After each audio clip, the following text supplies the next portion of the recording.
But I think we had talked about, and I don't know, maybe, have you talked to Chris at all, or Randy about that at all, or? Not really. Hey, Tony, on that parking lot out at O'Brien Court, had we talked about it, trying to incorporate that in when we're doing First Street East? We should have got it done.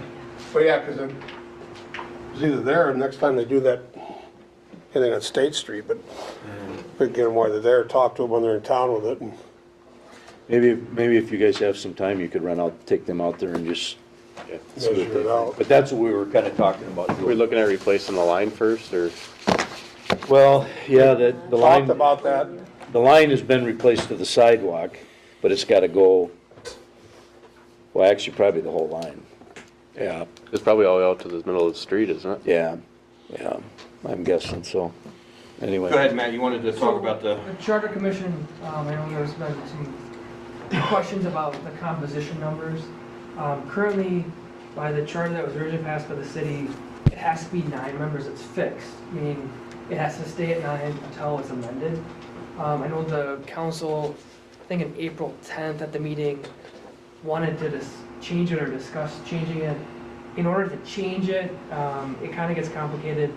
Either the Charter Commission can recommend that it be amended, and then they pass it on to the council. The council can unanimously pass or adopt what they're recommending, and then pass an ordinance to amend the charter. That's one way. That's probably the cheapest way and most efficient way. But the Charter Commission has to recommend that, and the council can't tell them to do that.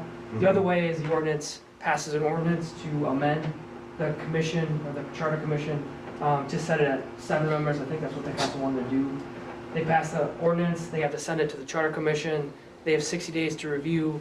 They send it back to the city council with any changes or in its original state. Then the council votes on it. After that, you have to have a special election, and then the city has to vote on it to approve it. So in order to change that, that's kind of the costs and the benefits that we're looking at. I don't know, I don't think the commission's been real active, so that's No, it another hasn't. issue. And there's some issues with that because state law requires that they meet once a year. They annually submit reportings to the district court, and the members have to be appointed by the district court every year, or whenever there's a vacancy. They have to submit an acceptance and an oath. The court approves that. So I think the initial start needs to be filling the commission to 9, because that's what it's still fixed at. and then have them recommend if they want it down to 7 or Correct. something else. Correct. You gotta get 9 on there, and that has to be by appointing them. Yep. And then accepting that, following the oath to the district court. Then once you get the 9, then you can start to Okay. make changes if you want to. Okay. How many other apps did we have? 3. All right, let's put it on the agenda then for next time. We can go ahead and look at that and see whether we're gonna appoint the people and see what we're gonna do. Okay, Matt, Okay. appreciate it. Yep. All right, we got 2 minutes. Shane, I think Dan Cal was gonna, has he contacted you yet? Not yet. Okay. He let me contact me last week. He previously had done some, he was out there, or looked at the surveys that were previously performed. He said he was gonna contact me once the weather got better, so Okay. he's in the works, so. And that's to get it back annexed to the city so we can start enforcing the ordinances there. Okay. Thank you, sir. Thank you. Just had a thought too, Shane, even though it's dangerous. There's camping allowed on the airport property, right? I'm not sure. I know we've had people fly in, set their tents up underneath their wing over the grass hideout area. I think it's on the first one. So, yeah. As long as it's not in the safety zone. Right. This is just to. Right, it's in the tie-down area behind Yeah, the it's just FBO and the, As long as it don't rain. Well, They might drown. well, they might drown there, or they're gonna get stuck up to their neck in mud the other. So, I'm just throwing it out as an option. And there's really no other access between there. See you later. Other than, I mean, they can go down. Take care, Matt, thank you. Thanks, man. There's a gate further east that they can go and get into that triangle area. But either way, that line went right through there. Yep. And I don't think they're aware of that. I'm trying to come up with some ideas that might help them out. They usually bring a pretty good crowd with them, but they also bring the rain, I think they took four, maybe 5 sites last year. yeah. We ready to go? Yep. Is one not working? Oh, it's probably just not on. Okay. Because I know now, what Vast is on channel 300? It is? Yeah, if you got digital cable, because it Yeah, wasn't. digital it is. It's still on 18, Yeah. 180? 17. 180? No, because I saw it was 2 Marshall public access channels. Shane, you've got a, there you go. I had a remote. I just have You one had a for that remote. one. There we go. Okay, call to order the regular meeting of the Tracy City Council for Monday, May 22nd, 2017. Please stand for the Pledge of Allegiance. I pledge allegiance to the flag of the United States of America and to the republic for which it stands, one nation under God, indivisible, with liberty and justice for all. Please remain standing for the invocation. Pastor? Father in heaven, we come to you in this evening hour, thanking you for the community of Tracy, asking your blessing upon each item to be considered this evening time, and pray that our conduct, our attitudes, our speech would convey to all the listeners and even to our nation what working together really means and what it's like to have the interest of our community at heart. So bless this council meeting. One further thing, God, I would add, and you can pay attention or not, but I pray especially for our mayor tonight, Mr. Ferrazano, that sooner or later, and preferably sooner, he would come to grips with the truth that the New York Yankees are not a real baseball team. Amen. I don't know how I'm supposed to say amen to that. Thank you, Norma.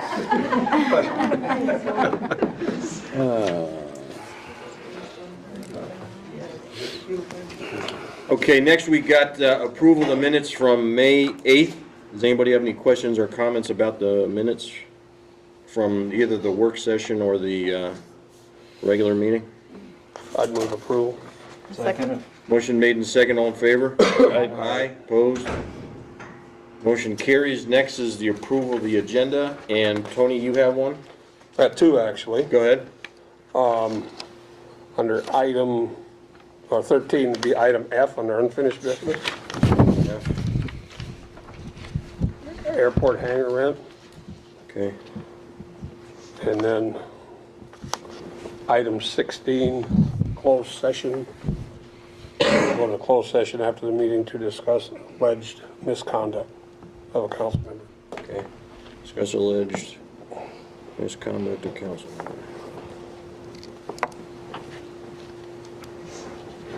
Okay.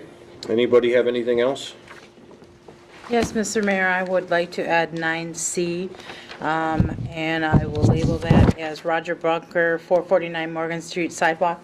So what we talked about at the work session meeting. I'll go ahead and have you guys make a motion to look into that sidewalk. And I got 11C, a resolution approving payment to Dunick for work completed on the wastewater improvement project. Okay. And I think we'll probably go under unfinished business. We'll go G, and I have Chris and Andy and/or here to discuss phase 3, correct? Okay. Okay. Anybody have anything else? Donna, do you want Swift Lake thing? The campground, yeah, we probably should put that on here somewhere too. Let's do that under 9D, and we'll just do airport flying, maybe? And I don't know if we want this added on tonight or not, Madonna, but did we ever get any pricing on that, on the home run on 4th Street East that we had met and talked about, or is that premature yet at this Yeah, point? we've got a construction cost estimate for that. Are you prepared to talk about that, or should we wait with that? We could, I mean, we could discuss it if we need to. Maybe we could just add that on to G, would that be fine? Sure. Okay. Be E, right? No, the G. Under G, Oh, under, for yeah. They're Chris and unfinished Andy. business when they Got talk anyway. Got So it. what do we have down for D? Fly-in? Airport flying, sure. The campground usage. We have a mess out there. Which, Under 9D. 9D. Okay, does anybody have anything else? I move approval as amended. Motion made and second, all in favor? Aye. Aye, opposed? Motion carries. And next, we got public comment. Is anybody here from the public that wants to comment on something that's not on the agenda? Rosemary? Rosemary Martin from Tracy, citizen of Tracy. I'd like to know if we could add in a public comment to the city meetings that we all attend, like the senior center, the EDA meetings, or the library board, right at the beginning with the same rules or whatever rules you would decide you would want. Okay. Thank you. Anybody else? Sis Spearman, and I was here at the last meeting and asked you about the patio, and I see the tables are out, and I understand the back gate is open, and I want to say thank you very much on behalf of myself and the people that came and talked to me about it. Thank you. Thank you. Thanks, Sis. Thank you. Well, we appreciate the time you take to come here and bring these issues up, so thank you. Anybody else? Okay, was a public hearing for 6:45? All right. Let's go to petitions, requests, and communications. Request approval for a public hearing to adopt a fee schedule.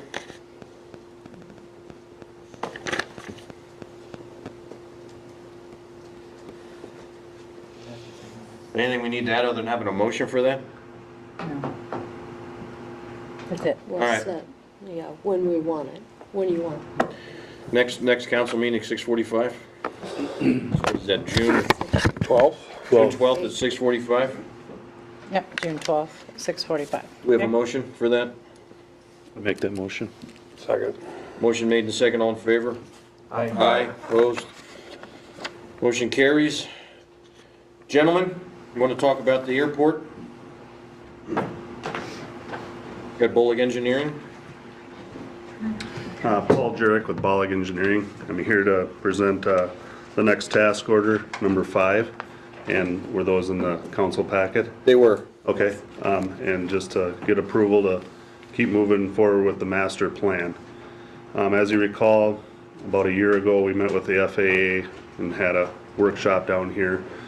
From there, we did a task order to develop the master plan scope of services that we got finished here in April. And now this is the next step to get the grant application complete and move forward with the study. It's a 2-year or 18-month, 2-year process here that we'll be doing for the city of Tracy and the airport to allow planning for the next 20 years and to develop projects for the airport in the next 20 years. So it's quite a big undertaking. Another big thing, component of it, it updates the ALP, which there's been some changes, and there will be some changes with the new pond on city property. So that'll fulfill that obligation for the FAA. So Nick? if there's any questions, I'd be willing to answer that, but otherwise I've been kind of working through Madonna on this as she's taken over here. So yes, Tony? I got a couple. This is still eligible for the matching funds to pay for this portion of the, Yeah, so the funding would be 90% FAA, which is about $360,000, and then the city's obligation would be $25,000, which you've already kind of obligated yourself in the scope of services here. So Then my second question, I noticed in there about a wildlife study. Do we have to do another one, it means we just completed one? I realized that you did have that, and the understanding is that I think that was through USDA, and they need like an outside study done on that. And then another thing is that it's not gonna happen probably for another year, and these things get outdated, like with every 2 So or they won't 4 take our years. word for it that our wildlife hasn't changed in a year? I can't speak for them. I was just trying to So, save me a nickel is all. Right. And we could look into that if, you know, Well, we haven't should be able to submitted- share the information and, you know, so we're not duplicating efforts on some of it, because some of it doesn't change. Right, So- and Mike Vodka did present the, Okay, I just want to make that, sure and you I had can that. certainly ask the FAA as we submit this application if that would be, can be used again, so. And I noticed too on your advisory board, you're asking for a council member to be on it. If it's all right with the mayor, I'd like that job. You're appointed. Congratulations again. Okay. I'll shut up now. Any other questions? All right, then, so do we have a motion for them to continue with their master plan and go through with what they got to go through? I'll make a motion. Second. Motion made and second. Any other discussion? All those in favor? Aye. Opposed? Motion carries. So then I did bring,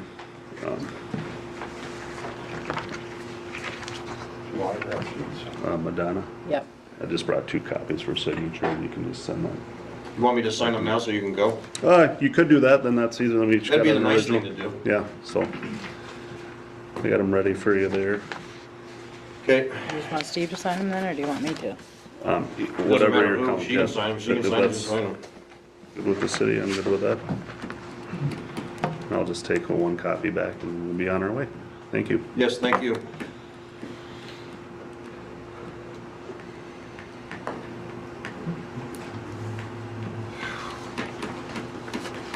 Thanks, Madonna. We'll be in touch. Thank you.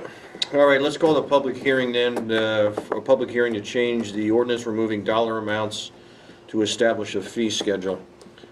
Donna, just a quick overview when you're done signing your name there, what we're doing here? Yes, so pretty much all of our city code ordinances right now have a dollar figure attached to them. And in order to proceed with our passing of a fee schedule, I'm hoping annually, you know, an annual fee schedule to adopt that, we have to remove those dollar figures and just reference where they need to find that answer, so to speak. So either the fee schedule, or like when Dale Johnson was here last week, he said to reference that DNR, what was that document? I can't remember, but that, you know. Yep, mutual aid agreement. So it'll essentially be like one sheet of paper with the 50 different or 100 different things Yep. that list on there, that it's $100 that we can Correct. change Correct. as necessary. Yep. I can run over and get a sample. I mean, if we're working on it, it's so many. It's basically what you had in here on each thing. It'll be like, a dance is $100 and this Yep, is that But we can like- change. Like what these are in the thing is, it's just gonna, it's how Diane has kind of taken out the dollar figure and then put in that it's gonna say an amount in accordance with the yearly rates set by the annual resolution, which would be the fee schedule. Does that make sense? Makes sense. Okay. Okay, so anybody here from the public could comment on that interesting topic of Fees instead of fines. fees, yeah? Nobody? We'll refer it back to the council. Anybody have any questions about that?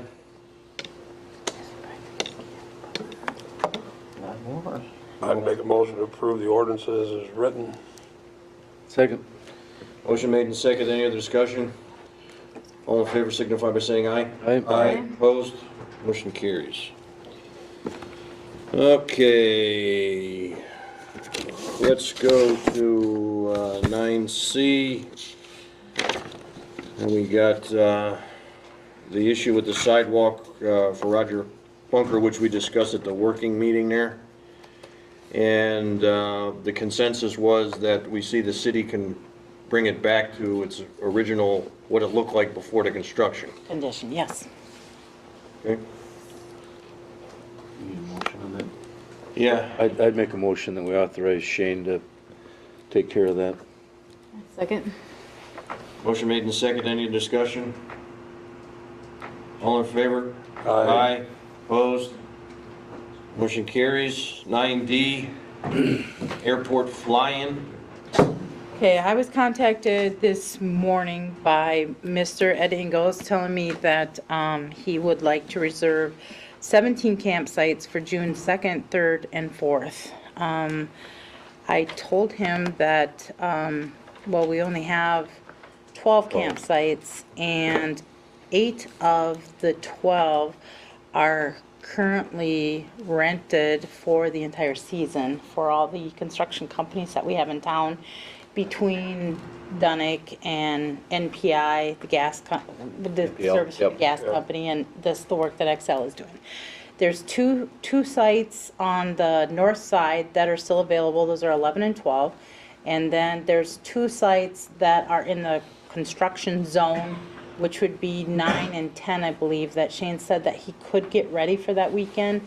It's by putting P-rock or gravel? No, or- we just have to reestablish a gravel pad on the one, so. Because it was right through the construction area. And the rest of the sites are always the, what would you call them? I mean, they can use the whole park for, they don't have electricity Well, they don't have and water, right? So, yeah, that's what we have So available. they're cool with that then? I didn't feel, For lack of a better term, are they cool with that? I asked myself, Shane, if there was a way that, we could move them over to like somewhere at the airport, because to me, it would be more meaningful. I mean, Shane, if you pull up the map, There's just I mean, no where the hookups. construction is, Yeah. there's nothing, Has, it's a mess. have you talked to Ed, Shane? No, he doesn't talk to me. He called me this morning, He hasn't, this afternoon. he hasn't been out to the campsite to understand the construction or anything? I don't think so. I told him that it was, Yeah. full of construction Yeah, we and. can't accommodate them. I mean, Yeah, I mean, that's pretty much what I told him. Well, He said basically didn't know me, and that's fine, but he said Shane and everybody else knew what was going Yeah. on, well, so. and I asked Ed to send me a letter so we could bring it up, but, And I know you mentioned it at a council meeting, like about a month ago or Yep, whatever. and it was coming. And we started having, Those are the sites that are affected. So it'll be the M2 there. Actually, one's not even a site. They've used it as a site, we'll Yep. probably establish it as a site once that building's removed, but that's good. Yeah, yeah. but if, as long as there's no issue, I mean, with doing the four for that weekend with the rest of the council, I'd do that, and then I'll talk to them and see if they want to set up. I know a lot of the people that come up for that don't bring a full-blown camper and need to do all the hookups. Some of them, last time I was out there, a lot of them were in tents, so. yeah. If we could let them know that they could have some space over the tie-down area. Yeah, and if you go, so the shelter on the north side of the loop, Yep. That's all available too for, there's power in there, and there's also power on the next 2 sites. these are the 2 campsites that are available up here and then those two down there. here. Okay. That would have been in the construction. These we rented for the whole entire season, 8 of Okay. them, so. That open space there isn't a whole lot, but a guy can put a couple pop-tops or Yep, pop-ups in in there here, without and any then this is problem. pretty high area over here. Yep. That's, not like. Not into the level. rain or- Some of it we had a tile run through, so it's gonna be muddy, but And this is all really muddy back here. I mean, yeah. it just is. We've had a lot of rain and. So just so everyone's aware, if he approaches you. We're doing the That's where best we we're can at. to accommodate him. Well, I Yeah, guess they it- didn't realize that Northern Borders was gonna be in town, or, I figured Dunnick's for a couple, but, Yeah. yeah. And I don't know if Ed's aware of that, so. I told him that this morning I told him that I had 8 of them seasonally rented for the whole season, Yeah. so. So I don't think you need approval to put the rock down, do you? No. I mean, I just- No, we just wanted to update you Okay. so, All right. so that everybody was on the same page. Well, no, I think Swift Lake looks great. Thanks. It's, I like the new drop box for the payments. That's a big improvement. So corn stalks are all cleaned up, so it looks good. Well, we could get at, where they're occupied, it's Yeah. early, because they've been here since the middle of April, so. Okay. All right. Any other questions about that? All right, let's now next go to legal issues. We got the rate study and special assessment policy from Abdo, Ike, and Myers, and we got that delivered to us the old-fashioned way. Well, I thought that it would be easier for us to take some little extra time to be able to go through and see what they presented to me, so I had it printed off and put it in the report covers so that you could see Yep. what they proposed. Yeah, it's a good idea. I also did ask the question to Jean, saying that if they didn't look through things like this, special assessment policy, and they did propose the financial management plans, or not financial, the capital improvement plan. They did do that one separate. That was a separate bid in there. But she said that the way the agreement is structured is that we are including the special assessment policy recommendation as part of the utility rate study. If we were only to do the special assessment policy revision recommendations, the investment by the city would be roughly about $1,600. If the city selects not to do the special assessment policy revision recommendations, the investment for the utility rate study would remain the same as outlined in the proposal. Please let me know if you have questions and would like to discuss. So I did bring that out there to them as well. Was this just to decide how much we want to increase our water and sewer? Is that what it is, Madonna? Charges? Yes, it's a rate study specifically for that, not only past, present, but future. Yeah. And this is the same firm that's doing our They do our audit. audits? Yep. So they have the majority of the And information. I don't know enough about it, I guess, that I did read through it, but my only question would be, isn't this something we could do ourselves? Why would we have to pay? I mean, if they're already doing our audits, couldn't we come up with our fee schedule? And, I mean, you guys know all the numbers, Well, I'm just asking, I don't. Yep, no, I know. You're not gonna be able to project it like they would because you don't That's have. right. But I don't know if we stay active at it, instead, proactive instead of reactive, we can stay on top. Then I would agree with That's Tony, the big yeah. thing. If we look at every year coming up to the close of the year and figure out what we're spending per month or whatever, how much more we need to up it based on projecting the cost increase, if we do the due diligence, we can save ourselves $13,000 roughly. And that's what I'm thinking too. Why would we, if we can do it ourselves, why And that's would why I we? asked, because, it's even, I bet, probably more 3 years ago, Shane, correct me if I'm wrong on my dates, but when Megan Gurnett was our USDA person that came out and gave us the tools that we needed to input the numbers to figure out, that was when we very first started with the whole Yep. thing.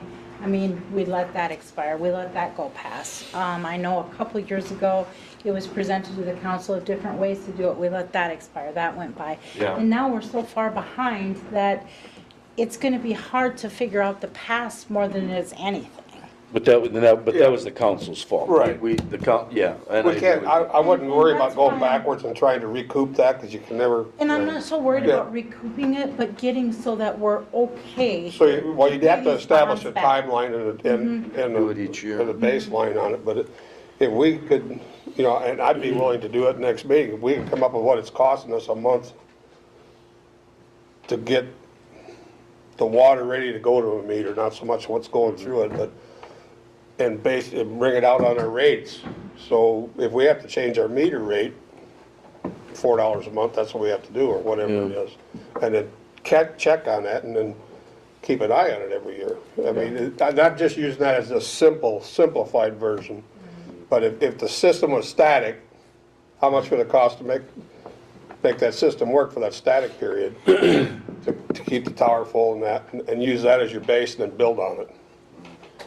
And the other thing that we have to comply with is, for the water conservation plan, the Department of Health, Yep, it actually is the DNR, actually. DNR. Yeah, it's actually the DNR, and I think that was 2012 was the first year we were supposed to be in compliant with it, and then they extended it, actually, I think it was 13, and then they extended it to 15, and we're still not in compliance. That's the 3-tiered system Yep, on. and they haven't, Shane and I went to a meeting probably a couple of months ago already with, several agencies were there, but mostly the DNR, and they did reach out to us and slap our hands, so to Yep. speak, telling us we were not in compliance, and we've got some paperwork from them and stuff, but again, it's, Now, we gotta do some of that. That's a pretty simple fix based on the information you had. Yeah, it's all that's where the rate study comes in handy, you know. You know, what's fair. I mean, you don't wanna go over either. No, but if we start out and keep an eye on it, when you start out with a conservative timeline, you'll have your 3-tier system broke down, will make DNR happy. They're not gonna tell you how much to charge. No, they won't. They just wanna know what the rates They just wanna know are. that it's, yep. And we can look at it and see how we're doing it, and we're gonna have to walk it up. There's no two ways about that. It's just we don't wanna go up 3 steps with the first lunge, and Right. Yep. we wanna see where we're at and work at it. And I think they got enough talent to, you can do that. And, you know, if you got enough time to bring a proposal back to the next meeting, I think that give us something to look at. We did it 2 years ago, and I don't know, it was not, It's okay. I don't know, well received. If, I mean, we can pull that same stuff Yeah, out. let's Well, do it that- again. That one 2 years ago, where they're talking about meter rates, or, you know, a single person living in a city apartment should only pay $19 a month to have a meter, but a family of 10, the way Mike, and I don't know if that's the one they considered, but that's the one I specifically remember Mike spreading that out. Which- That's, you, What Shane and I have talked about is what we would like to see is, we would like to have a rate, instead of, you know, like this 2 to 5 users, 6 to 10 Yeah. users, 10 to 15 users. That is so, it could be so variable Yep. on how to interpret, okay? So with that, what we would like to see eliminated would be that, and have a Right. rate for the Yep. size of the actual meter. yeah, and we're running what, And then a tier, 3 different sizes on meters in town, aren't we? A lot more than that. Okay. and We then a have- tier, oh, I'm sorry, go ahead, Shane. 5/8 by 3/4. We have 3/4 full. We have 1 inch, we have 1.25 inches, we have 1.5 inches. Yeah. 2 inch, 3 inch, 4 inch. I don't think we have anything bigger than Then 4. 4. 8. And then we would like to have a tier for the actual, the gallons used. Used, yep. So, like, you could go, I think it was 6, wasn't it? Was 6 the first, from 0 gallons to 6,000 gallons at one rate, and from 6,000 gallons to, 12,000 gallons or 10,000 gallons or whatever, another rate, and then over that, and have that for like residential versus, commercial versus industrial, which right now we don't have industrial, but, Yeah, but that would be your rate, that kind and of thing. then your tiered would be based on the size of meter, not so much how much passing through it, but then the size of the service area, and then take those parameters and apply it, and then keep an eye on it. Yeah, I'd based on what it rather costs. see you come back with a recommendation, and then we can, Which, how, no doubt, I Okay. have no doubt that part of it that we can do, but what I am not confident in is that that's going to be enough to cover the bond payments and everything else. No, and I understand that, but at the same time, they give recommendations, and we're gonna have roughly 10 months where we can implement this and look at it and see where we gotta be in order to cover the payments, because we don't even know what our payment is gonna be yet. The first bond payment's not due till next year, right? The first bond payment won't be due until 2019. So we have time to tweak the system and make it work. You know, and if they're at the end of 16, 18 months, we're not there yet, or we don't feel comfortable, you can still pull the trigger on the other one. If that's my recommendation. I would agree, yeah. I personally want to go with the proposal. That's my personal, just because of the fact that, it is something that they conduct, they do, but it's your choice. I want to do it so that we have it and it's done right, and it doesn't, so that we make sure that we have enough money. They know our figures, they know, Tom explained this to you guys all at the last meeting or the meeting before, and that's what I want to ensure. I'm not saying I'm not capable of doing it, I No, just. but that being said, but now just to put you at ease a little bit, if we get this implemented in the next month or so, he comes by next year, does the audit, and sees those numbers in there, that's gonna change his projections, and I he see should what be able to you're let you know. And I see don't what like you're paying somebody twice for the work that we're already paying them for, that's my point. So, I think we have enough checks and balances that we can make it work. Anything else? To me, that's fair. So let's see if you get back the presentation you gave 2 years ago, dust it off. Okay. and bring it again. I agree that we do have to act on it. We can't let this sit anymore. Because I don't want our staff having to go to conferences and be accosted by different departments and say, you need to get this done. And I don't want the residents coming down with torches and pitchforks because the water built doubled overnight. I personally would also like to see that the per gallon rate have, the hit, so to speak, versus the, like regular usage charge, like the base rate. Yep. Because the base would rate, I agree with think, that. we're well over what other cities and stuff. Sure. It's the tiered rate or the per gallon rate that Well, you should pay for what you we're use. severely under on the sewer side of it. Yep, I hear you. The water, we're probably, we can probably catch up with that one pretty easy. And most people's bills, I don't know, if you say an average of 10,000 gallons a month, that bill probably runs, I would say, right around $90 a month. But keep in mind, they're paying for their garbage on there too, their sewer, Yep. their water, everything. So the only other thing I could do to make it, and I don't want to do this either, but make it easy or not to look so bad to the customer is that if the garbage rate wasn't on there, then their water bill really wouldn't be that bad. You know what I'm saying? It would be probably anywhere from $12 to $19 less expensive per month. So I would put a Well, very, to me, very- to me, it's convenient having it all in one bill. Yeah. So I mean, you can make it look any way you No, want. I'm just saying Yeah. that the perception of it is that it's such Yeah. an expensive bill, but I just wanted to, say that was on there. Well, let's see, present something at the next meeting, like what you did before, and then ultimately, if it comes back and say, well, maybe we do need a study, then we can eventually do that. Okay. All right. The Charter Commission thing, with 10B, we took care of that, the working session with Matt here, that unless we want to change the Charter Commission itself is going to have 9 members on it, and that Charter Commission is going to have to recommend it being reduced to 7 if that's in fact what they want to do, and he went through the different procedures that we could follow. So at this point, I think based on that, what I'll do then is put this back on the agenda then for next week, get the applications that we had for the 2 positions, and then make a decision then about filling up the Charter Commission up to 9 full members instead of the 7 that are currently there. All right?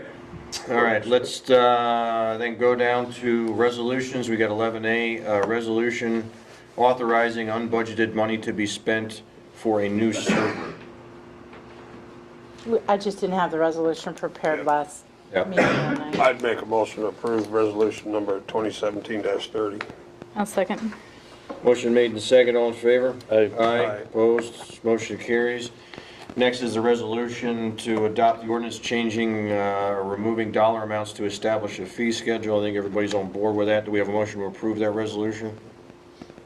I'd make that motion to approve that resolution. Second. Motion made and second, all in favor? Aye, Aye. opposed, motion carries. 11C, resolution approving payment to Dunick for work completed on the wastewater improvement. I put that on your Yep. desk. Yep. And then Yep, just for the work Everything- completed between April 13th and last Friday. $318,803 minus the 5% retainage. The application for payment would be $302,863.37 for this pay period. And I think we would want it, RD was switching forms, so we weren't sure which cover sheet they wanted. So we don't have the contractor signature yet, so if you want to approve it contingent upon getting the appropriate signatures, do it that way. Okay, I'd make a motion to approve resolution number 2017-32 contingent on proper signatures. Second. motion made and second, any other discussion? All in favor? Aye. Aye, opposed, motion carries. Thank you. Yep, thank you. Next is the consent calendar. We got the municipal accounts payable, accounts receivable, department head reports, planning commission minutes, and MPC minutes from April 17, 2017. Anybody have any questions or comments about that? Make a motion to approve the consent calendar. A second. Motion made and seconded, all in favor? Aye, opposed, motion carries. Next, 13A, spring cleanup follow-up. We had that on Saturday. We had spring cleanup day on Saturday, last Saturday, May 20th. The preliminary figures are showing me that we had paid for items, 232 paid for items for revenue of around $1,500, which it will only be used to help offset the expenditures that it'll cost. I know I do not have a report of what the expenditures will be. Each one of the dumpsters I do know costs $500 a piece, and that would be, all its contents and the hauling and everything. Shane took a load of tires today that cost $180. 160. 160 today, and then we have not settled or counted with Ron's appliance yet for what he will charge us for those. Okay. It was a rainy day. I too want to thank all the volunteers. To me, it's a very, very good community effort that we all pulled together and made happen. No, And I'm proud was- of you all. too. Yeah, no, I want to reiterate that I'm very thankful for the volunteers that made it possible. As we mentioned in the working session, the organization of the event was flawless. And as mentioned also too during the working session, I think it's something that we should implement a couple times at least a year, because it's a good community event for us. It's a good cleanup opportunity, and as I said, it couldn't have had worse weather, but I suppose it didn't snow. But it was pretty raw out, and I'm really appreciative of the people that spent the week or their Saturday doing that for our community, and I'm very Had a thankful for that. Great turnout for being so nasty weather. Well, there were a lot of people like myself that had a lot of TVs, humidifiers that needed to get rid of. But I'd just like to say, let's put it on the agenda for maybe August, September to look at it again before, do it again in the fall. Yeah. Before winter, at least. Yep. Okay, so that was good. And actually, Bill, and I thank you too for bringing it to the fore, because you had mentioned that before, and because of bringing it up, we'd actually taken it on, and I'm thankful that you brought it up, and thank you for doing that. Okay, let's go to 13B, response to public hearing comments at the May 8th, 2017 meeting. And We addressed the Patio patio, but the other thing that Sis had brought up was the alleyway between the pigeon house and the Pigeon house. pigeon house, between the two pigeon houses.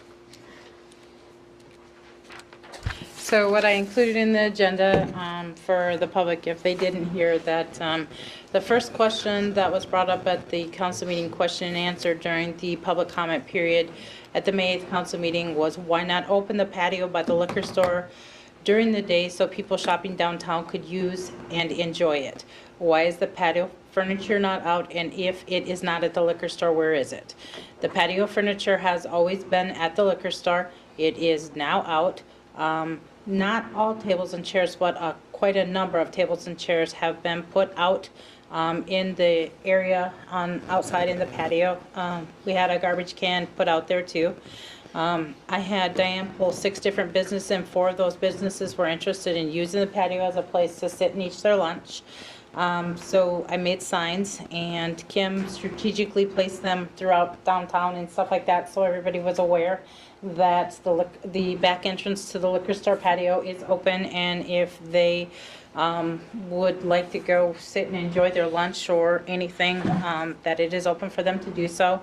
We kindly ask that they read the intended use statement and the rules, which basically the same rules as was to a park, that there's no alcohol allowed, there's no smoking allowed, and that they pretty much clean up after themselves to allow continued use of it.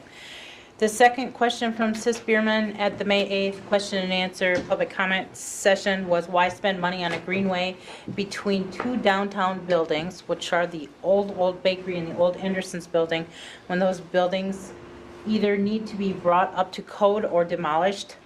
How I responded to it was that the perception of the paved area between these two buildings is often thought to be an alley, that some people think that they can drive through to 3rd Street this way.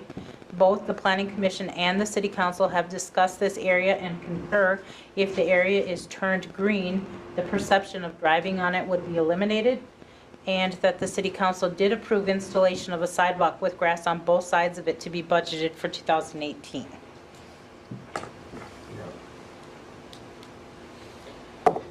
Okay.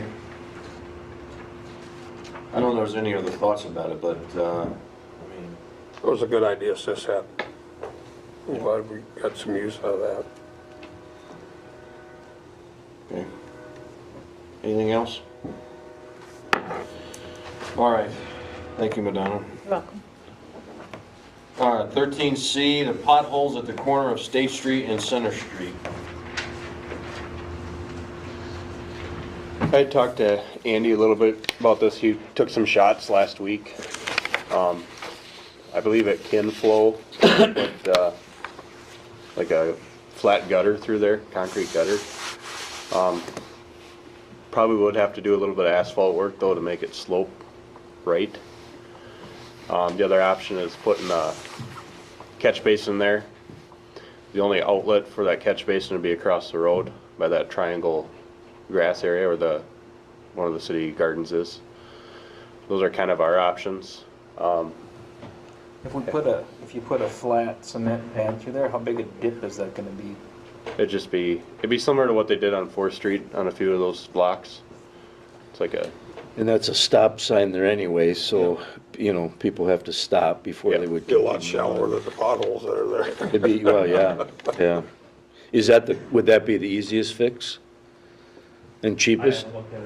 Yeah, it would be the cheapest for now, probably the best fix, and I know I've talked to Shane about it, would be to address it in phase 3, but that obviously might not be for a while. It all depends on the timing of that. How important it is. Well, it's just that certainly if we could get the water moving, it would eliminate, for the most part, those potholes.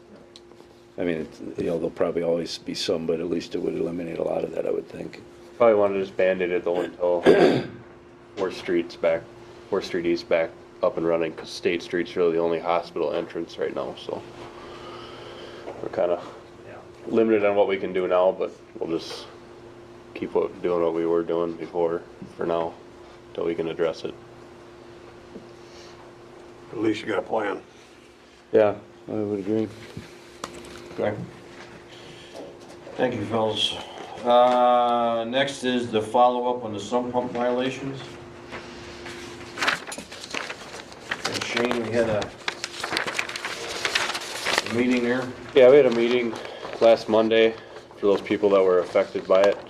I think for the most part it went well. Gave a lot of people the understanding of what they needed to do. Some weren't quite sure. I am still getting calls on it, but at least it helped the majority of them understand what their problem is and what they needed to do to proceed with fixing it, so. And another thing to mention that I want the public to know, because there was a point that was brought up about, as an example, New Ulm grandfathering people in that have the foundation tile line tied into the sanitary sewer. And, you know, most of the time the people purchase the property without knowing that it was in violation. And there are certain cities that would grandfather those properties in and not require them to change anything around. And it's important to bring out, one of the reasons why would be is that they have a different, those cities have a different type of wastewater treatment facility than what we would have. And the different capacities. Also, New Ulm is built on gravel, and there are a lot fewer footing drains in New Ulm just in general. Okay. So. Okay. So relatively speaking, it doesn't impact the system. I see. So the impact of the system is minimal in a city that's got fewer of them, obviously. Yeah. Okay. Okay. Okay. Anything else? All right. Chris or Andy, you want to talk about phase 3? Sure. Oh, actually, I'm sorry. The airport hangar rent. Nope. Take a seat. Nuisance. Nuisances. You got too many things there. Not to get you excited. 13E. 13E, nuisance ordinance update. I think that was probably left on there just to make sure that we continue to follow up on it. Jason told us that there was 55 residential places that he cited that he will be going back to see if they abated them around the first of the month. And he has notified, I believe he said 30 businesses that he would be citing them and giving them, you know, a month before a violation would happen. The nuisance committee met again last week, and Jason informed us of the numbers. We again asked if there was anything we could do to help, and he feels that he has it under control at this time. Okay. Other than asking for full council Full support. council support. Yeah, that's understood.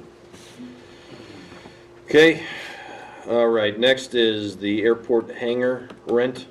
And Tony, you wanted that on there? Yeah. Warren, you want to address that for us? Well, excuse me. It's that damned mud hole in front of the hangar that I'm really complaining about. It is. Now, I've had storage. Can we get your name and full name and everything? Warren, I'm starting to wonder myself. Warren Riddell. Okay. Go ahead. Anyhow, it's that mud hole in front of the hangar, and I've been fighting with that, well, for the last 2 years. I've had storage, but I haven't had much for access. And obviously, I don't want to fly every day, or I can't fly every day. But when I want to go, I want to go. And there's been too much of the time that I cannot. So I'm suggesting that I pay storage for a year, which is a little less than half of what the hangar rent is now. And the rent is reasonable, if I could get in and out.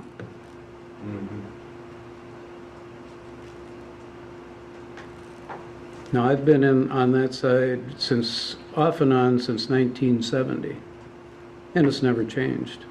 The only thing is, the last couple of years, you know, it's been doggone wet. And have you gotten anything back from that other gentleman about who's using the hangar for storage, that we wanted to get him out so that Not we could yet. move this He gentleman? did indicate he's lining up a new plane Okay. to get in there, so he wanted to secure that site. So really the only other spot we have open right now is the one the city has stuff in, but I don't think that one's any drier than yours. What would If it, it's on the west side, Yeah. it isn't. what would it take to alleviate the problem? Pave it. David? I know we addressed that with Bolligs, I think they're gone A now, couple times, yeah. with getting that put in the master plan, but there's really no base there, so, you know, it's not something you can just go put asphalt on. I mean, in order to get funding, you know. Well, if the gentleman doesn't have a plane, why are we, I mean, what we talked about is that we don't allow storage. So with that being said, why are we continuing to allow the gentleman to? If that's what you want to do. Well, and that's a good point, but then we still would have a hangar left open with no rent coming in. I So realize that, but I'm just wondering is there no way to do it, I mean, to at least get it somewhat fixed so that he can get his plane in and out of there before, I mean. Maybe we could Well- put, Well, just to simplify it, until the water problem's fixed, in order to keep your tail number registered out there, which secures our funding, would reduced rate on your rent make you happy? Well, that's what I'm suggesting. Okay. I'm willing to stay right where I'm at.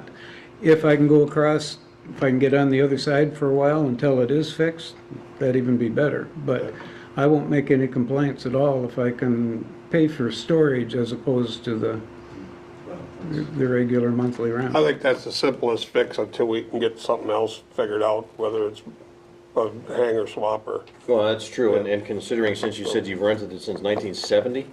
Off and on, not, No, that's, it's the last 2 or 3 years it's been continual.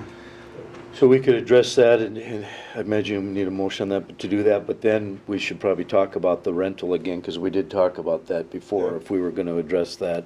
But using storage instead of a plane? Yeah, the storage rather than a I plane. mean, I can go after that, however, you guys, if you, Well, let's do the thing with the rent first. What? I'd make a motion that we agreed to reduce the rent to 50% of what it is now. For a year? For a year, and give us time to figure this issue out, and then that way you can get in and out of there, at least when it's dry. I'll second that. Motion made and second. Any other discussion? So before you finish, can you just put a statement in there? What about like this Paulson that is using it instead of The storage? plain We're gonna do We're that gonna do that second. separately. We'll do I this was one gonna first. say, is he gonna come in and say that he wants a reduced rate? Well, we'll deal with, We're doing we're that gonna do that next. Before you do that, can we start that the 1st of June for a year? I'd add that to my That's- motion, is make it June I'll 1. second it then. Okay, motion made and second. Any other discussion? All in favor signify by saying aye. Aye. Aye, opposed, motion carries. Now, on this other one, we don't have a plane in there at all? not right now. And it's on the east side? Yep. And how long has it had no plane in it? I'm not sure about that. Well, I just sent that survey out, and I think, Warren, you got one. Just to I've got it, verify. but I didn't send it back because I didn't know what I was gonna do. If I was leaving or if I was hanging around or what. So, just to update, you know, who has planes there, who don't. Because the one that's missing is actually registered at a different airport, so it really doesn't affect us at all as far as end numbers. So I mean, if that's how the council wants to proceed, it would open that hangar up on the east side. Well, I don't think, that we had all already discussed that we weren't gonna have it as storage. That if there was no Yeah. plane in there, we weren't gonna, So I mean, if the response you got is like, well, I'm lining up a plane, I mean, that could go on indefinitely. Exactly. I think, I'd say if he doesn't send them something to say, if you don't have a plane within there within 30 days, you're out. If you don't have an N number registered to the TKC within the next 30 days, you're vacated. I can do that. And if that's the case, do you want that one or do you want to stay Yeah. where you're at? Well, and if that comes available, I would go into it. But if the other one, when that gets taken care of, I'd just soon be back on that site again. okay. So we got a plan. We got a plan, at least, true. Do we have a motion then to authorize Shane then to contact the owner about not having storage in there and give him 30 days to get a I'd make registered that N number in motion the there? way I'll I- second. Motion made and second. Any other discussion? All in favor? Aye. Aye. Opposed? Motion carries. Thank you. Thank you. Yep, thank you. Now, Chris and Andy, Phase 3 update. I'll just set this up here and you can just click through it. It's starting to snow. So I'll try to make this quick. Don't do that. Don't do that. You weren't kidding, right? Yeah. He is kidding. Just, I didn't have my glasses on, so I think he is. I'll try to make this quick. As you know, we've been working on phase 1 and 2, but that obviously doesn't address all the issues in town. Chris, grab the mic and just carry it over there with Thank you. you, Bill. Yeah, then everybody can hear you then. Do a little Thank you. number first. Do a little dance. We are working on phase 1 and 2, but as you know, it doesn't address all of the issues in town, just kind of the low hanging fruit really. The current wastewater system issues include leaking wastewater treatment ponds, undersized treatment ponds, sanitary bypass structures, trunk sanitary sewers aligned through private property without easements, significant I&I, structural deficiencies that can cause collapses and blockages, shared and rogue services. So by rogue, I just mean, you know, they're just going off. Whatever was the easiest way to lay it back in the day, there's really no control to it. And then missing sanitary mains, which is kind of with rogue, where there's no main in the street, so a service maybe has to run down the boulevard for a full block before it hits a city main. The ones in bold are the ones that are the moratorium that the MPCA placed on the city. Those were the 3 big things that they were most concerned about. So go ahead, Andy. Water system issues, they're undersized mains, so that's basically anything under 6 inches. Frequent breaks, they're not a lot, but there's some dead end mains which decrease water quality and fire flows. Undervalved, and the problem there is, you know, when you do have a break, you like to try to isolate that instead of shutting down 5 or 6 blocks. You try to limit it to maybe 1 block that you have to shut down while you make the repair. But there aren't enough valves right now to be able to limit that isolation. Again, shared and rogue services and, well, I should say water, but missing mains for water as well. Storm system issues, again, some undersized mains, failing intakes and pipes. Some areas could just use catch basins, and then there are minimal stormwater retention facilities, and that's more or less because of the, you know, time that these things were constructed. The ponds weren't a common practice back in the day. So the few that are in town are in some of the newer developments. The phase 1 improvements are currently under construction. The sanitary improvements include removal of the bypass structures, increases the outfall line capacity, relocates sanitary mains to the public rights-of-way and easements.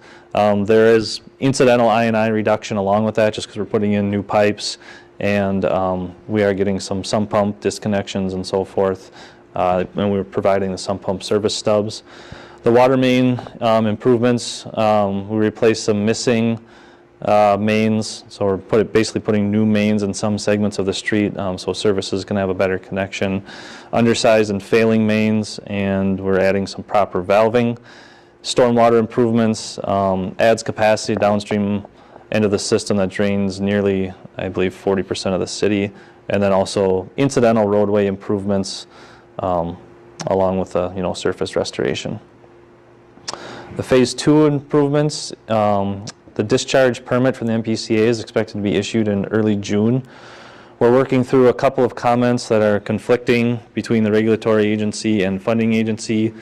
I had a phone call today about one of those, and I think we'll have that resolved, so hopefully we'll have final plans approved here soon, and that will be under construction later this summer, we're hoping. So that's kind of just recapping what phase 1 and 2 takes care of. Remaining system issues, there's still I&I throughout the city, structural deficiency, shared and rogue services on the sanitary. A lot of the water system issues, there's just more of it in the rest of the city. Same with stormwater, and street and sidewalk conditions are poor in many areas. Here's a map. We did all the televising through last fall, and they finished up this spring. And these colors represent the sanitary structural condition. The red is poor, or excuse me, bad. Magenta is poor. Orange is adequate. Green is good. And purple is unknown, which basically means the televising contractor couldn't access the whole main. Could be, and likely because it's in poor condition, but sometimes it was just like protruding service taps, or other things that, you know, maybe the main isn't in awful condition, but they just couldn't get in there. So it's not a good sign, I guess. Sanitary, go to the next one. Sanitary maintenance needs. So these aren't necessarily mains that are on verge of collapse or blockages, but they are mains in which Shane needs to flush multiple times per year. Maybe they back up now and then. So it's more of an, not a structural failure, but they need a lot more attention because of their condition. Water main, these are the mains that are in poor condition, frequent breaks. That's primarily, I mean, frequent breaks is the thing. And then the next one shows undersized. These will be the ones that are less than 6 inches. And then the next map will show the combination of, you know, either one of those. Go to the next one. So the proposed improvements for phase 3 are primarily governed by the sanitary system needs. We looked at lining where feasible and where no other infrastructure needs were within that same corridor. So, I mean, lining might be the right solution for a sanitary sewer in a particular street, but if the water is also in poor condition and you're going to be ripping up the street to replace that water, the cost benefit is greatly diminished for lining that sanitary, because it becomes more cost effective because you're saving on that restoration cost with lining. So if you're ripping it up anyway to address something else, then it makes more sense to replace it than line it. Storm sewer, water system, and street improvements within the same corridors of the sanitary replacement were included in the scope. New water and sanitary mains proposed where missing. We're proposing to replace the entire street section to the full existing width, and then we would add that same under drain along the back of the curb with sump drain services so people can connect their sump pump lines.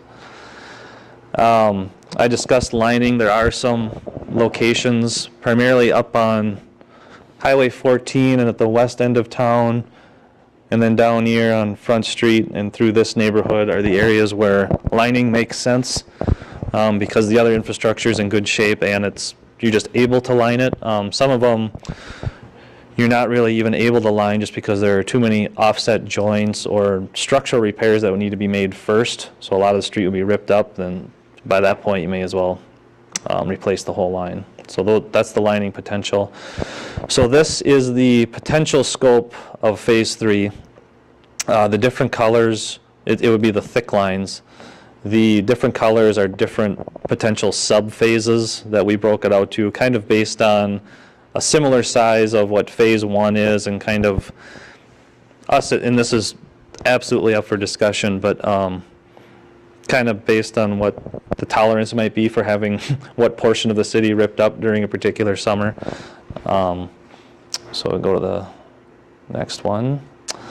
For funding eligibility, USDA RD establishes a maximum affordability for each community. This is equal to 1.5% of the median household income, and that pertains to the monthly utility rates for sewer and water. So this is something that, you know, ABDO or staff will want to keep in mind.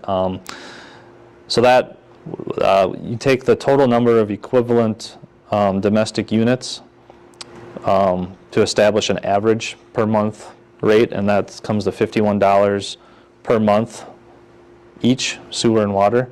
That's what that 1.5% they determine the affordability to be.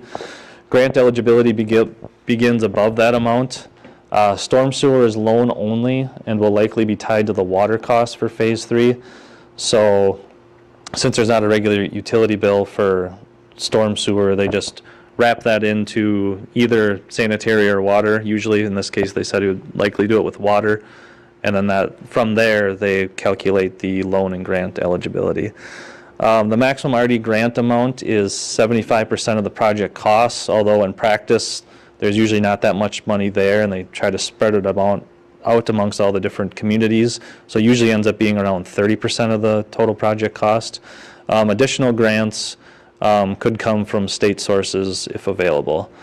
And surface restoration of each utility trench. This is something we debate with rural development on every project, but they only consider 10 foot centered over the utility trench to be eligible restoration, no matter how deep or how big the pipe is, which is, we don't agree with it because if, you know, with having safe OSHA trenches, if you have a 20-foot deep sewer, you can't get to a 10-foot width, but those are their rules.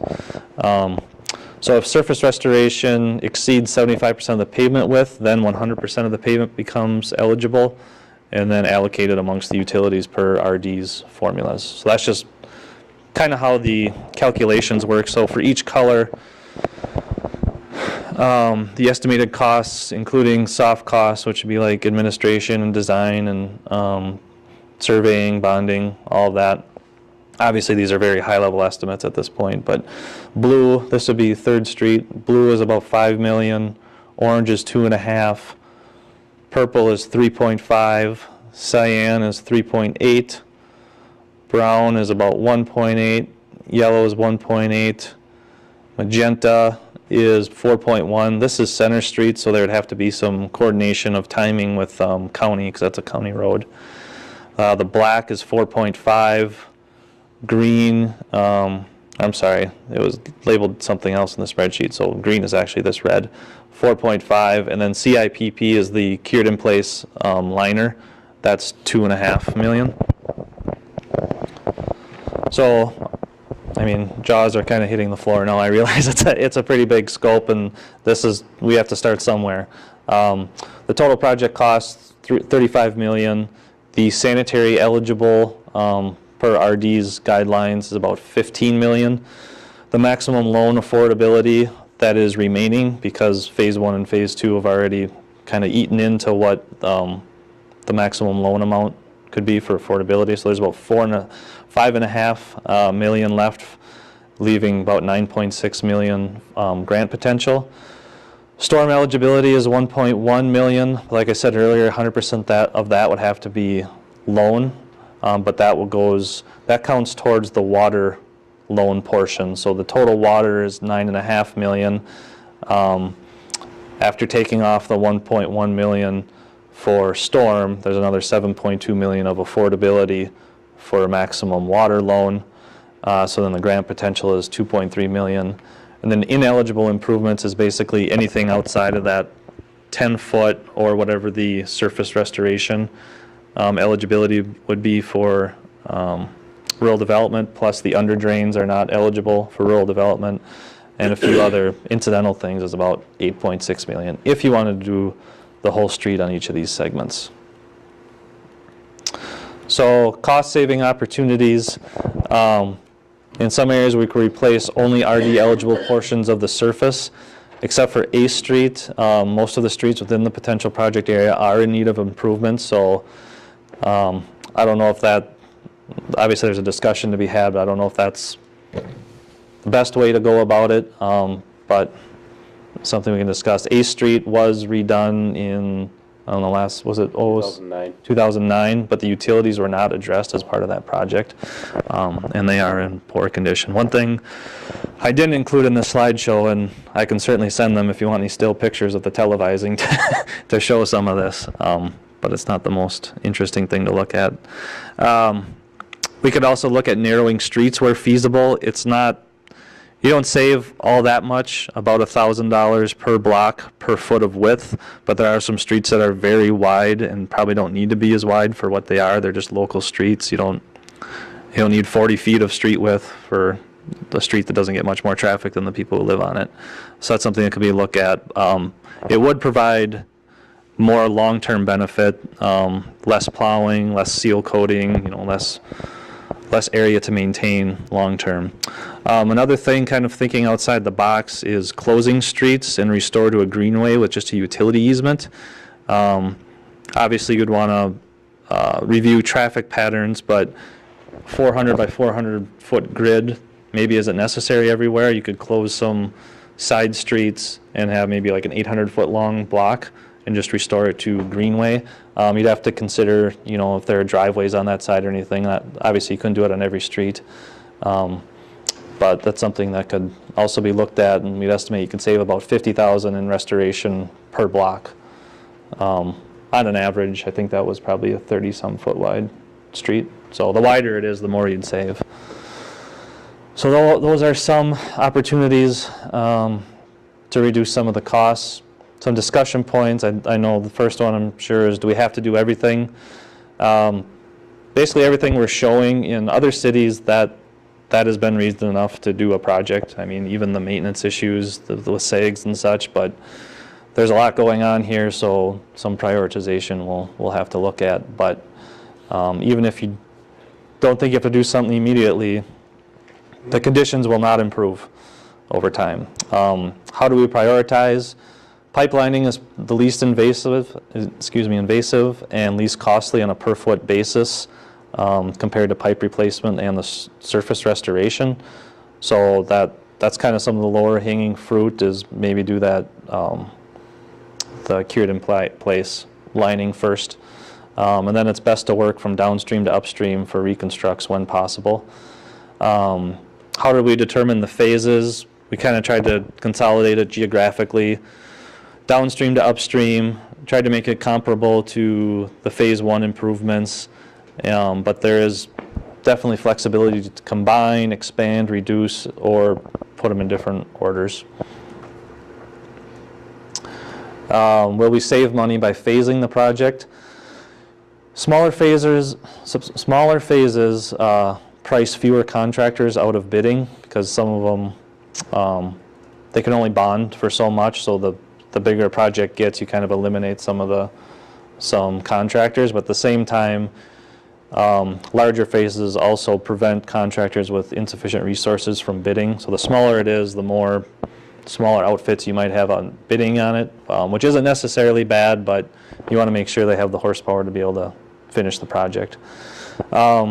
Phases, the more phases you have, there are some more inefficiencies with administrative and other soft costs.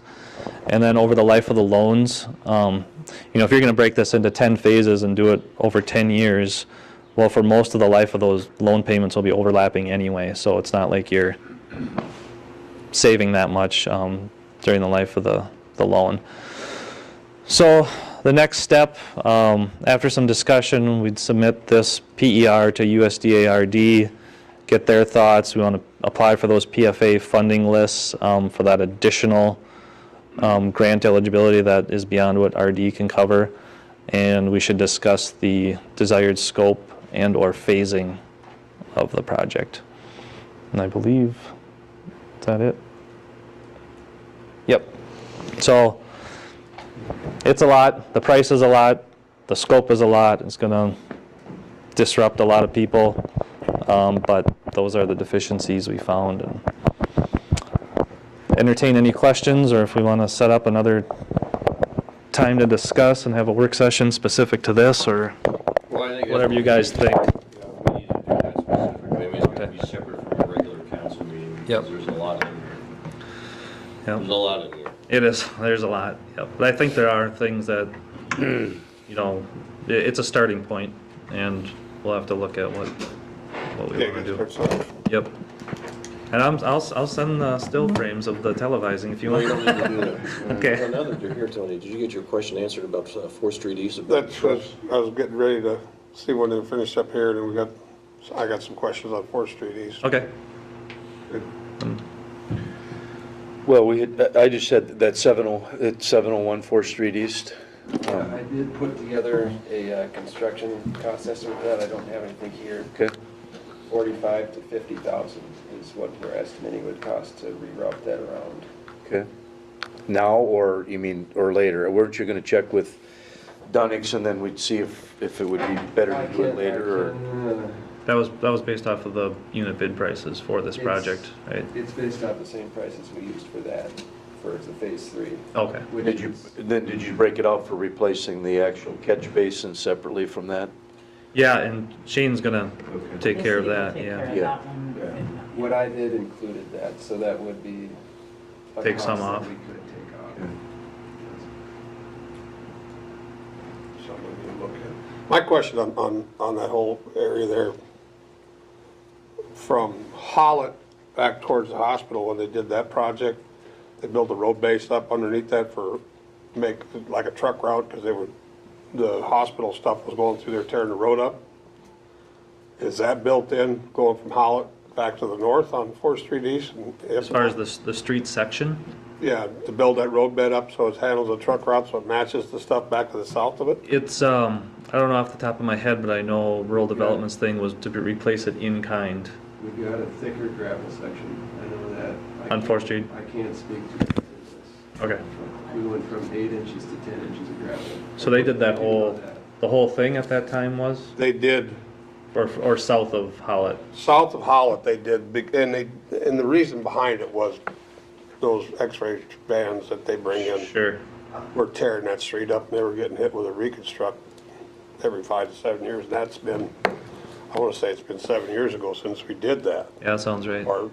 So, and that street's in good shape, and we need to look at doing that. Yeah, like back Andy to said, the north. it's a little thicker, and we can compare that to what's south The of. gravel's certainly thicker, and we've got the 2-inch wear course for the county too, so it wouldn't be a change order or anything, probably if we Okay. did. Yeah. They can pay for it as well. Yeah, definitely look at that. Make sure we get that in there so we don't. So it's consistent with the other part of the Yeah, street. north of Circle, we're not touching that, so that'll be what it is. The project doesn't go any further north than Circle. Where you stop milling is where they stopped on the street then, is that what you're not gonna? Yeah, right, because that's where the pipe, whenever that project was done, 18-inch went in there, so the pipe's adequate size, that's where we stopped. Okay. Yeah, but we could, the sanitary should be in good condition, we could look at the water, but I mean, if it's something to make it contiguous, we could look at Well, getting that I'm more added. concerned with the road, and if they're, Yeah, just the road portion, I mean, Yeah, north and- of Circle. well, even that part they milled up to, they're gonna be running their equipment over that. If there's gonna be anything left of it when they're done, when they start putting the road back in, up to 14 it doesn't make much sense to me to stop 30 yards from the end of an intersection just because when you got the rest of the road tore up On Fourth, on Fourth, yeah. Well, where it meets Craig Avenue there. Yeah. We'll check that, but I think we had some restrictions on where construction traffic could go. Yeah, and that's why I raised the Yeah. questions. I'm not aware of that. But long-term, if that's something you want to look at for Well, having the whole stretch all the way to the hospital, be seeing that same thicker section. Right, We right. could look That- at redoing that either way. Yep, Yeah, that would be the best bet. okay, sure, Yeah, because they're always gonna get that traffic. yeah. And then I think we exchanged a few emails, but I think Yeah. HSI is I satisfied. haven't got any more complaints, so you Good. did good, whatever you did. Yeah, well, and it's, I guess we weren't aware that they had such a preference for dropping people off in the street, because they were able to get in the driveway fine with the Yeah. van, but They I think they they're had happy now. wheelchair access out in Yeah. the street, and they had a couple that inability to walk on that stuff, so. Right, right. They actually had to move all the employee vehicles out of the driveway, and bring that particular van up in the driveway. So, not a crisis, but it was one of the things that they weren't quite prepared for. Yep, So they seem to be working well with it now. So. good. And I gotta remember to take this opportunity every time I talk, is if you're on the project, speaking to people watching on TV, sign up for the newsletter, the email distribution lists. That'd be great. Okay. Anything else? Thank you, gentlemen. Thank you. Appreciate it. Okay, new business, nothing. Mayor and council communications, anybody have anything to discuss that was brought to them? No? Okay, do we have a motion then to close session to discuss alleged misconduct of a council member? I'd make that motion. Motion made and second, all in favor? Aye. Aye. Opposed? Meeting closed.